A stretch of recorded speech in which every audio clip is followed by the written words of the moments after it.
Welcome to Magnify, the Real Estate Marketing Podcast. This is our first episode, our inaugural episode. Really happy you've joined us. You're getting in on the ground floor of our journey. My name is Paolo. I'm one of the team here at Showcase IDX. We don't just power websites. We are very passionate about helping agents grow their business, grow their presence online. And that's really what we're going to be focusing on during these episodes, talking to marketing experts, real estate agents that are in the trenches, doing the tactics that we're talking about, really seeing what the areas of success are for these people so we can help you develop your own strategies and your own ways of generating more income. Today we're going to be joined by Kurt Euler, who is a growth catalyst, a speaker, author, operational leader. He's helped businesses go from startup to $500 million.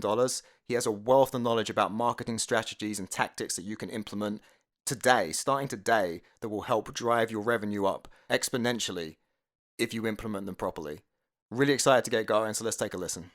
All right, Kurt, thank you for joining us on our inaugural episode. Didn't feel right doing a marketing podcast, not having you on here first. So thanks for having me. Of course. So we're going to take a look at how to leverage low-cost marketing tactics. There's no doubt that the real estate industry and economically around the world, things are in a downturn.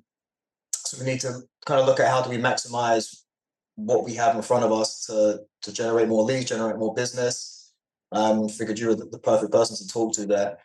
So just on a 30,000-foot view, if I have X amount of dollars, what am I putting that into if I'm trying to generate business?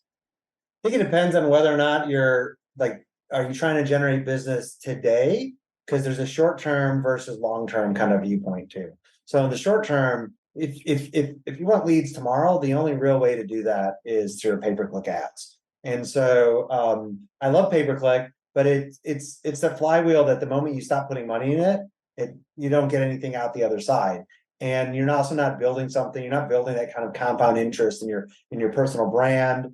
You're getting leads, but it's very different than if you're building something that comes from organic traffic, so that you have a sphere of influence that's coming around you, or you're investing money into something so that you actually can rank in Google against Zillow and Redfin and Trulia. Yeah. So the sphere of influence is an interesting one. I feel like, especially with real estate agents, it's often overlooked.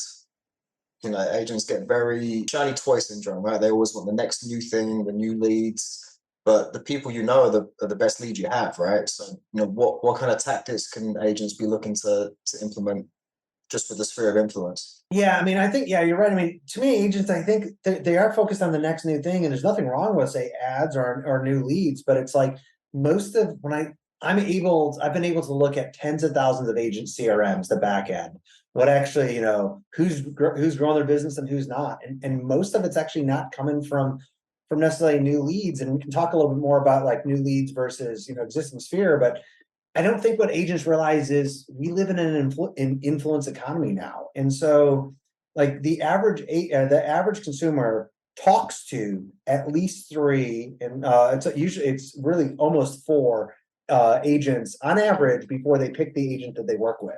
So whoever calls them from Zillow, they sign up on your website, they're still going to talk to other agents.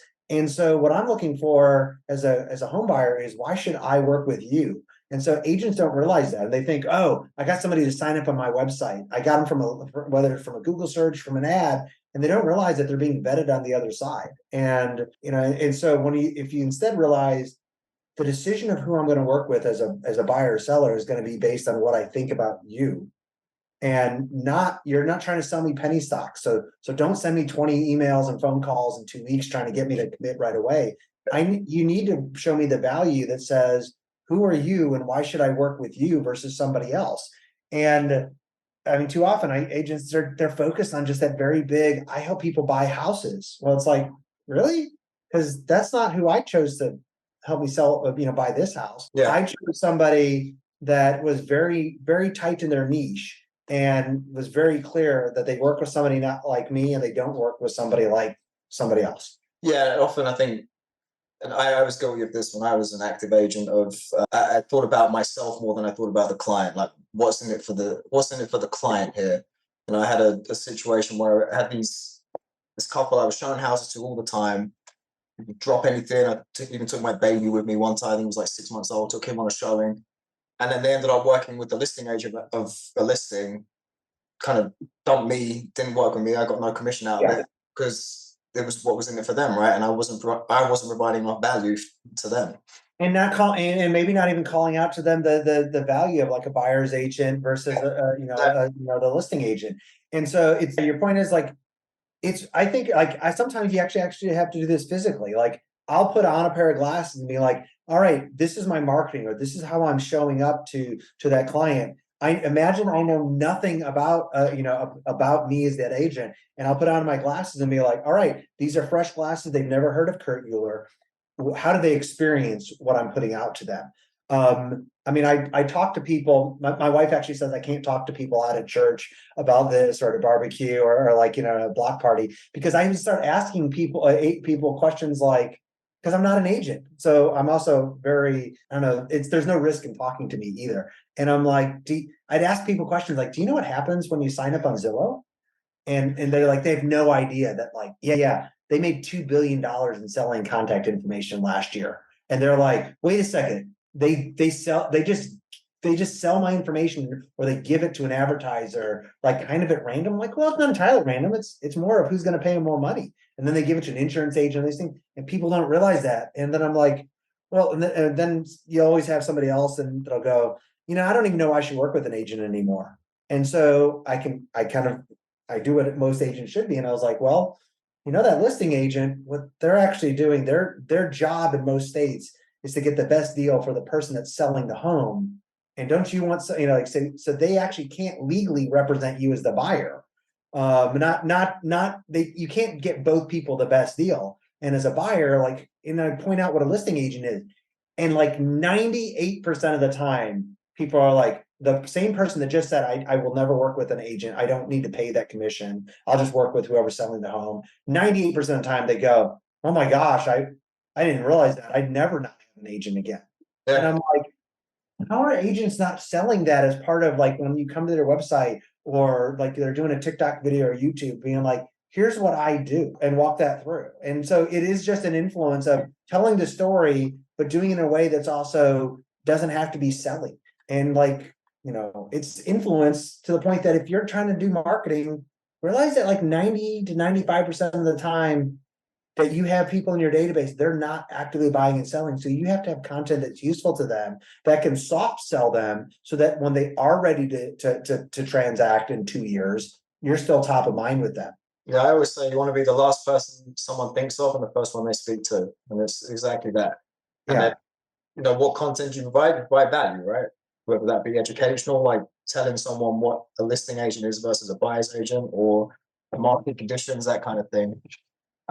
Just going back to the pay-per-click, what in terms of getting into the trenches, what kind of stuff would you be targeting on a local level in terms of keywords, that kind of thing? Yeah, I mean, a lot of times, in keywords, if you have an IDX that pulls in like the local listings, Google has some smart technology that'll actually create some ads for you. But I'm going to probably be targeting things that are going to be around my niche. So I live in Roswell, Georgia, a suburb north of Atlanta.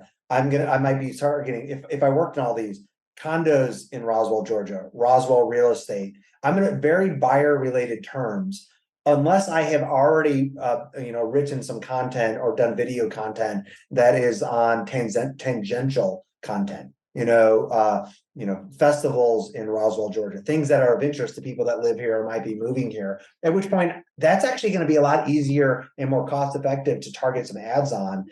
But that's all if you're trying to get kind of new eyes. For me, I think every agent should have some dollars. Like you could literally have like $2, $3, $5 a day just on remarketing ads, so that somebody that's visiting your website, you put a pixel from Google or Facebook on there that is reshowing to them content to bring them back to that digital hub of you. So you put a pixel on there from Facebook and so that now when you write a blog post next month, well, you actually change out that ad to re-show to somebody who's already visited your website before. Those remarketing ads are what everybody should be doing. You don't need to spend thousands of dollars on it, but it's going to keep you top of mind with the people that know you already. Yeah, and talking about budget, I mean, it's always a difficult one to put a number on, but I know firsthand a lot of agents always want to know, what's the minimum I should be spending when it comes to my online advertising and that kind of thing? Would you give a ballpark, or is it really circumstantial? The minimum I would say is zero, because depending on where you're at in your, I just say that in terms of where you're at in your business, the best place may not be to actually spend $60 a month in ads. The best place, if you're a newer agent or you don't have a website that's really built out, I'd probably rather than spending, $2, $3, $5 a day, I'd probably rather you spend 60 to $100 a month and pay a content writer to write you a good piece of content or a good area-based kind of community page for your site, because it's going to add more value to you. It'll give you something to send out in a newsletter versus just an ad. But I would say, like, on the low end, I think agents should really plan on spending somewhere between $3 and $5 a day on remarketing ads at any level. Now you can spend more as your business grows, but $5 a day is about $150 a month. And that's just on ads that are remarketing to people that have already visited your website. And so then it's all, what type of content do you put in there? That's probably the bare minimum I would have, with $0 going towards new lead generation. Now, if you're looking at new leads, it's really more of like the ranges come from how much are you trying to, how many leads are you trying to generate? And so, leads are going to end up costing you somewhere between, $12 to $60 a lead, depending on the market you're in and how good you are on those ads. And so, if you just figure, say it's $20 a lead, well, if you're spending $2 a day, it's going to take you 10 days on average to get a single sign up that you may or may not convert. But I'd rather people think about it in terms of how many leads am I trying to get? And so do the math off of $20 a lead. How many dollars per day or per week do I need to spend to get that come in? And the reason I also want them thinking that is it's not it's not as much as the dollar figure as the budget, which is important, but it's the time figure. I'll tell you consistently, when I look at agents' CRMs, even with those that are paying for ads, 70 to 80% of the time, the same agent that's paying for ads, 70 to 80% of the time, they're not actually following up and contacting that person. What in the hell are you doing spending $200 or $1,000 a month on ads and not calling 100% of the people? Even if the answer is just to say, hey, Paulo, I saw you signed up for my site. I don't know if you're actually looking to buy or sell, or you're just looking around, just to connect in some way for them. Like that should be 100%. And so what I want agents thinking about is, especially as the market's kind of slowing down here, is I want you thinking about how many leads am I paying for to come? Because I want you to make sure you're thinking about the process that's follow-up for them. Yeah, follow-up's a big place where, and I was guilty of it too, a lot of agents just, like you said, don't do it. They think just having a lead in their database is enough, a nice drip campaign, but it's not going to convert, because, as you said, someone's going to speak to another 2, 3, 4 agents right between now and the time they choose to transact. Well, and the market's slowing down. So I spoke to a large number of agents. I'll just leave it at that, in the state of Maryland today. So in Bright MLS. And I got to see the changes from last month to the same month last year. And some numbers are actually very positive from last week compared to the week before. But year-over-year numbers are bad there. And I know it's that way in a lot of parts of the country. But it's like, for me, it's like, I think this is part of where I'm thinking about, where it's like, sometimes I've thought about this in things in the past, where it's like, hey, this is the time that if you do things right, you as an agent can add a zero to your net worth in a couple of years. Like, that's a huge thing. Do you have $200,000 net worth? Do you have $2 million? If you do the right things now, this is where you can at least 2x or 3x business, because things are gonna slow down, and hopefully you can take some market share versus other agents. But this is when, if you're not doing transactions, you're not doing anything, you invest the time and maybe some capital right now, that your business will be so large in a number of years that it could fundamentally change the future of your family. Yeah. In terms of tactics, what would you recommend for that on a good kind of ground level? To a large degree for me, it is follow-up is a huge bit of it. But agents have to this is the time when you invest in things that don't cost money, or don't cost just pay-per-click dollars, because, hey, the market's slowing down. A lot of agents, you have the same amount of agents, sometimes the same ad budgets, and people are going after a smaller number of buyers. So the cost per lead is just going to keep increasing. Instead, this is when, like, agents should have their own website. That's like that digital hub for them, so that if they're doing email, they're doing TikTok, they're doing Pinterest, it always brings people back to there. If they're doing pay-per-click, it brings it back. But this is when they should be then, yeah, you get somebody to build out a basic website for you, and you build a couple of these little community pages, whether it's, I'll stay with the Roswell example, condos for sale in Roswell, or I live in a neighborhood called Bristol Oaks. This is when I should be taking the time as an agent to write out those little community pages with some local search stuff, for a couple of reasons. One is that it's going to help me start to rank against Google over time. But when somebody signs up, I need to call somebody right away and be more inquisitive and not try to sell. Most people are very hesitant right now. I can look at the stats across thousands of agents' websites, millions of visitors on sites on a monthly basis, and I can see the number of registrations has declined somewhat in the last couple of months, but the number of people actually clicking the button that says talk to an agent or I want to see this home, that has dropped significantly in the last couple of months. So people are still out there, they're thinking about what they want to do. And so when somebody signs up on your site or they click on your ad, this is when what I want to do is I want to call you up, and like most agents, like you said, don't want to follow up. Well, if I know that about myself and I call you and just go, hey, I'm not trying to sell you, what's probably going on in your mind? God, my neighbor sold the home next, for 600,000 last month or 2 months ago. What's mine worth now?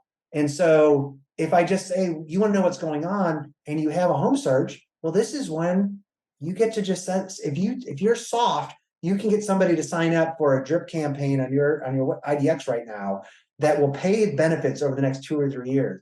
Hey, Paolo, do you want to know what your neighbors are renovating in your neighborhood right now? I can sign you up for some open houses just so that you can go see what people are doing in the bathrooms or kitchens. I know you're not looking to buy or sell, you're figuring things out.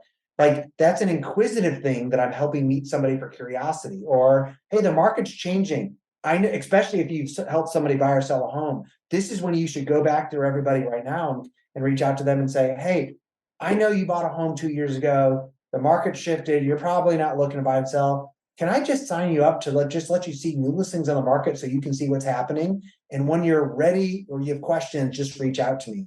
You don't want to be selly to them, but when they get those emails, those listing emails, and you do not sign them up for like listing comes out, sign it, it comes out right away. Like, this needs to be like a once a day, maybe once a week kind of email that comes back to them, because you want them to keep getting it.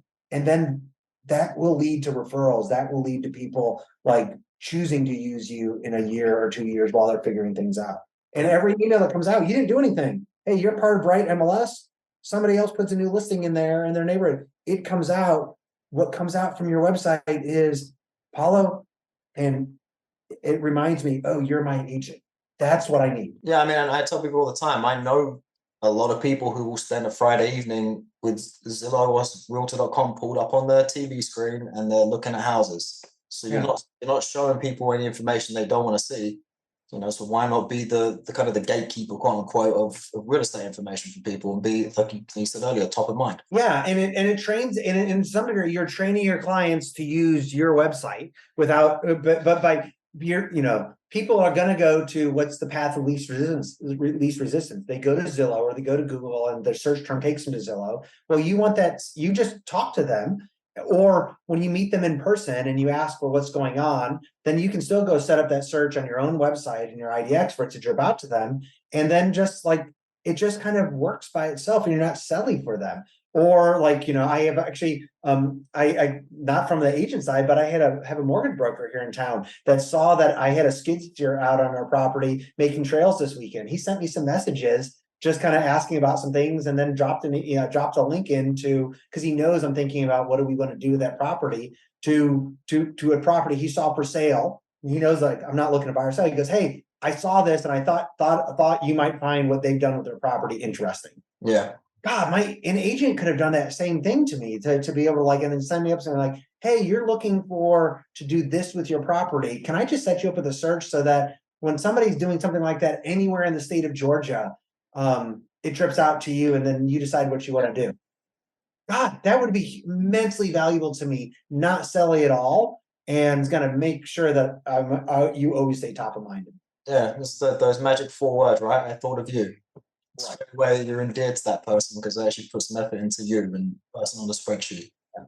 Well, and I like doing the home search too. One is the market has shifted so much. I'm thinking about where does an agent invest time today so that, like I said, they add a net zero to their net worth in 2 to 3 years. Well, the way you do that is by making sure you're sending out useful real estate related content to your people today. Well, if you know that 95% of your clients are not buying and selling, or prospects are not buying or selling in the next 2 years, well, what content's useful to them? Meet them with inquisitive content. So you either need to agree that you're going to set aside the time to write content on your own website, original content on a weekly basis to drip out to them. And if you're going to do that, awesome. If you're going to be big on TikTok or YouTube, more power to you. But I think most agents, if they're honest, are realize that they're not going to put in that time consistently over the next 2 years. So I would rather them reach back out to their current clients, set up some drip campaigns for open houses or new for sale from an inquisitive nature. Yeah. And then when you choose to write a blog post, when you choose to record a video, now you have something you can add in addition to, but you're already making sure you have something to send out once a week, once a month to your whole database. And whether you reach out to them or you hire somebody in the Philippines that's very nice and reaches out and says, hey, I'm working with Kurt Euler and he wanted me to reach out and find out, could he set you up with this kind of search so you know what's going on? Great. That's the best $2 to $4 an hour you will ever spend. Yeah, in terms of cadence, do you have a recommended, weekly, monthly, bi-weekly, or is it really just as long as you're going to do it, consistency? Yeah, I think if you're going to write content or videos, and I'd rather somebody just plan on you're doing 2 a month right now and you get started there. But if you're setting up those kind of drip campaigns going out to people, I'd say it depends. If you're signing somebody up and you give them that little inquisitive thing about open houses, it should probably be as narrow as possible around a similar type of home as theirs. And that's one message that should come out from your site to them when the open house comes out, because you want to make sure that they're actually getting it. They can plan, oh, there's an open house on Saturday. I want to go see what my neighbors did with their bathroom. Yeah. So you want to get on their calendar. If it's just for sale listings, again, from that inquisitive factor, I think the sweet spot is a once a week summary email that goes out from your site to them. New listing when it hits the market, I'm going to turn it off because I get too many emails unless I'm actively buying and selling. Once a month may not be quite enough, but once a week, when something meets similar to their current property, that's probably a good cadence. Yeah. Okay. And just kind of circling back to social media, because I know agents are always asking what should they be on, what should they be putting their time into. Really the answer is all of it, right? But where would you imagine an agent should be putting their time and efforts into creating content for on a social media standpoint? Yeah, actually, I might not say all of it. I might say all of it just from a drip campaign. So I use a tool sometimes called Missing Letter. It's a Web 2.0 name, so there's no E at the end of it. But I can put in evergreen content, and so it has different things. So I could say, hey, here's a new community page that I wrote, and it would drip out to my Facebook pages or a group or Twitter accounts over the next 400 days, if that was the pattern. That's good for if I kind of want to be everywhere a little bit. Like how many agents are actually on LinkedIn? Well, Missing Letter is a good way to put in the content you have to get repurposed over time. But as far as where should they be? I'd say you should only be, as an agent, you should only focus on the channels that you're actively on. I mean, because consistency is what's going to grow your business, especially over the next 2 to 3 years. And whether the market picks up really quickly, which I don't think any of us really believe that, or if it stays slow, you're building for the medium and long term here. And so I give the example of, I have a TikTok account, but I never log into TikTok. So for me to try to change my behavior, to pull up TikTok, to do something, that's going to be a change of behavior that I'm probably not going to do it. So on the other hand, my wife is on TikTok all the time. So if that was that would be where she would start doing content, because she has the app up already. Me, on the other hand, I'm on Instagram a good bit. And so sometimes I post, but I tend to scroll on it a good bit. So that's a change from a behavior perspective. All I have to do is just hit boom and talk about Bristol Oaks, the neighborhood I'm in today. And so I think agents should focus on where are you already active, and that's where you should spend some time. And then if you want to try stepping out from that consistency, you can do that a little bit more. So only in the last maybe month have I started to post a little bit more on Twitter. I have those automated messages that go out, but when I post to Instagram, which auto posts to my personal Facebook, I also went, all right, like now I should go post this natively in Twitter because it's a different experience when you post a picture straight there. And so, but I'm still not consistent with it. And so I think agents should focus on being where they already are on social, because success is going to come from you actually participating. Yeah. With all the talk of social media, it's one thing I heard you saying one time, we've said it a lot since the first time I heard you say it, but the importance of having your own website. I don't think agents really put enough emphasis on that importance because, as you said, any of these social media platforms could disappear overnight, right? Think of MySpace, Facebook's dropping. You need that central place that customers can find you, and that should be where you're publishing content. If I'm a new agent and I've just got my license, what should I be building on my site? What should my website be? I think you have to have a website, and it has to have a home search on it that a consumer would actually use, that you would actually use. Because if they, and I think a lot of agents, especially agents that have been in business for 5 years or more, especially those that have been an agent 10 years or more, they often think of IDX and they think of these archaic websites that have subdomains or iframes, and they're a horrible experience compared to Zillow. And so they're like, well, why would I want that? Nobody will actually come and use that site. Or maybe that site's good for generating pay-per-click leads, but nobody's actually going to use it. And so I think the first thing is they need to think about having a site that's powered by a home search that their consumers will actually use. Because especially as a new agent or an agent without a lot of business, like the only thing I can guarantee you in real estate is if you don't have a site that your clients will actually use for their home search, they're going to go to Zillow. And what happens on Zillow? That Zillow is going to provide their contact information to another agent. And so if you're a new agent or a part-time agent, and hey, you're like, I even think about this, it's more important to have your own site if you're a newer agent, even just from are you still going to be an agent in a couple of years? Because what happens when I reach out to my aunt and I say, hey, I'm working in real estate now, I'd love you to use this.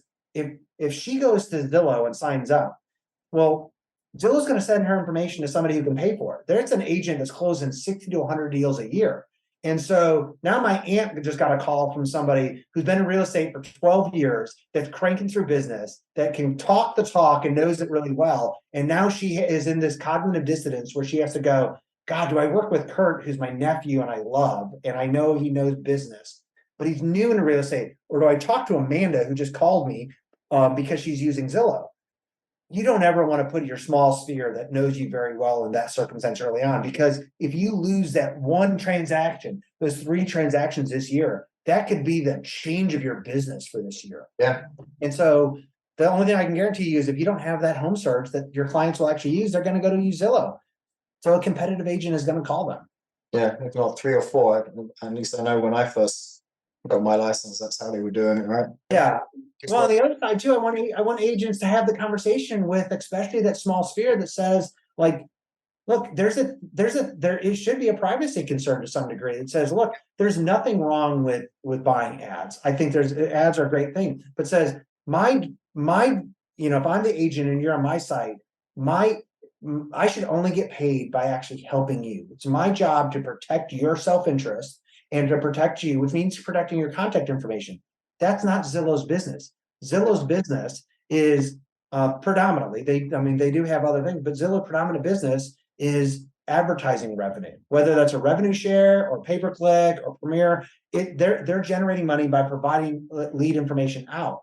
That's not what most people think that they're doing when they're looking for a home. And so I would, gosh, like imagine if as an agent, you could get somebody to realize that when they go fill out a website, it's for a home, it's no different than, would you ever go log on to some website for a financial advisor and say, hey, I have a $500,000 401k that I'm going to change brokerages or IRA that I'm going to change brokerages in the next 60 days. And then just hit send and let them do whatever. Yeah. No, but that's what you're doing if you're buying a $500,000 home. It says, I'm gonna do a major transaction in the next 60 to 90 days. And so I would want to make sure that I'm choosing who I work with and not just who randomly calls me because I filled out a lead capture form. Yeah, definitely. And then obviously you want to be posting content on there. You could build it yourself, right? I mean, you can jump into WordPress and build, but really you want it to be a professional looking storefront. You want it to be a professional site, and it's also where are your skills best applied, and that's usually relationships. It's knowing the local market. It's perhaps writing content or doing a voice note to a content writer so they can write it. And so if you happen to be skilled in WordPress, great. But if you're not, this isn't a place to kind of learn that. I mean, I can go build a website myself. And yet if I was an agent, I wouldn't build a site because there's better uses of my time for my business. And so, investing in an agency or a consultant that has built other very good real estate websites in the past, with Showcase IDX, like that's a great use of time. The other place I would say where I have seen some agents be successful is like WordPress isn't that hard. It's just whether or not it's hard for you. And so I'm a big believer in bringing up the next generation. So do you have a 14-year-old daughter that's really good with computers and graphics? She can probably build your website. Or is this a place to bring your niece or nephew into your business? And whether you pay them or not, that's hugely valuable for them and you and like, I mean, I know tons of 13 and 14 and 15-year-olds that could build a WordPress site that will go toe to toe with a lot of good agencies in a Saturday.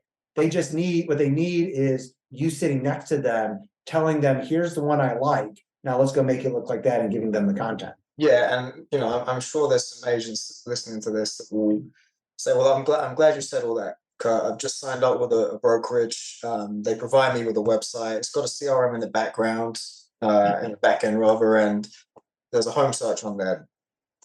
I'm all set, right?" Maybe. I mean, you are until you change brokerages. So I mean, just the two things I think about it is, one is there's the all-in-one versus like what's actually the best tool for there. And so like, hey, I have that multi-use tool with pliers and a knife, and would you ever give 20 of those to 20 people to go build your new home? No, you'd expect them to use specialized tools. Well, that all-in-one, it's kind of like that. It might do one thing really well, like the CRM, but it's not going to have a home search that people are actually going to use. But more than that, it's great that your brokerage is giving you something. And in many cases, the CRM is what's actually really good there. But even there, my advice to an agent is, I need you to think about protecting your business. And so I hope you want to stay at your brokerage. I hope you love your brokerage and you're there for the next 12 or 15 years. But NAR says on average, agents change brokerages every 5 years, which means if you just change brokerages, chances are in 5 years, you're not going to be there. And so if somebody is used to going to kurt.broker.com as a subdomain site, or that technology that the SEO that's been built up goes to a brokerage website. Well, when I'm not there anymore, well, who's going to keep my leads that are used to going there? That brokerage that I'm no longer at. Yeah. And so as opposed to the best thing, I think your brokerage gives you this big suite of tools. You should own your website. And that's not built on the technology usually from your broker, but it's on your own domain, built with technology that you choose, that the best of breed for you, that then feeds into whatever you choose to use for your business, which could be something provided by your broker or might not be. Yeah, I mean, and it's funny you say it every 5 years. Like, I was at 4 different brokerages within 6 years. But you never want that to affect your business decisions, right? If you could get a better split with a different brokerage, and then you're scared of leaving because they're going to keep all your leads and all your home searches and everything, then you're going to lose money. I don't think it was last week, it was 2 weeks ago. I was on Lab Coat Agents and somebody posted they gave notice to their brokerage, and their brokerage, what did they do? They turned them right off. They had never exported their contacts. Mm-hmm. So they had been with that brokerage for 3 or 4 years and were at 0.0 really with their business at that point. Yeah. And like, oh my gosh. And so brokerages are very valuable, but you're a 1099 contractor. It's your business, not the brokerages. And so, in my belief, you should always have your leads at least pulled out monthly, if not weekly. If you're using something like Showcase IDX, like you can send your leads over to KV Core or Line Desk or Follow Boss or whatever, your Keller command, that can all happen. But I'm still also usually going to use something free like Zapier to send them to a Google Sheet, just in case I ever needed to rebuild my business. Yeah. Because it's your business. It's not, Yeah, it exactly. doesn't belong to your brokerage. It belongs to you. And so the most valuable things for you are your personal brand and your contacts. And so you've got to have access to your contacts and your brand. It should contain your website, because today, like the algorithms, like on any social network, could change. There were, 5 years ago, I could post on Facebook and 15% of my audience might see it, or 5% of my audience might see it. Now it's like 0.05. And so TikTok used to be really good for organic reach, and now that's shifted in the last like 60 days or so. And so that doesn't mean agents shouldn't be on TikTok if that's where where you're spending time, but it does mean you should be training people to go to around your personal brand, and that needs to be something that you own, not your brokerage. Yeah, 100%. Yeah, so I mean, kind of summarizing it really is just all comes down to consistency and doing all of the above. Whatever you are going to do consistently, whatever your budget allows, you just got to stay with it. In great markets, you're going to have an influx of agents, and the ones in the downturn, the ones who are consistent, the ones who are going to keep making money, and as you said, add a zero to their net worth. Yeah, I mean, this is the time, and it's like, I think too often as things start to slow down, agents start to feel scarcity, and they start to act out of a scarcity mindset where, look, the market is going to turn, but even now there will be agents during this downturn that will grow their individual businesses because they realize that, hey, like, yeah, maybe the total number of transactions that go down, but if you instead wake up every day and go, wow, you come up with an abundance mindset that says there's huge opportunity out there if I choose to go take it. It's just choosing, are you going to take action today or not? Yeah, exactly. And while the pie might be getting smaller, you can increase your share of it. Absolutely.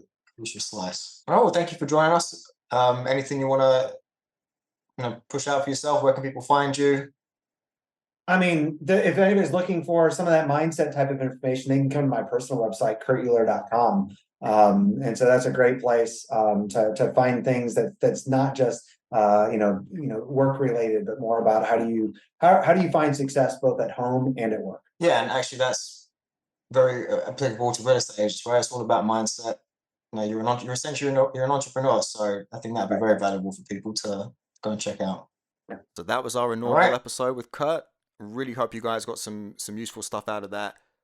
Going forward, we'll be speaking with other marketing experts, other leaders in the field, other agents, web developers, anybody that we think can help you grow your business. That's what we're here to do. Please rate, please subscribe. Look forward to starting this journey with you. We'll talk to you again soon.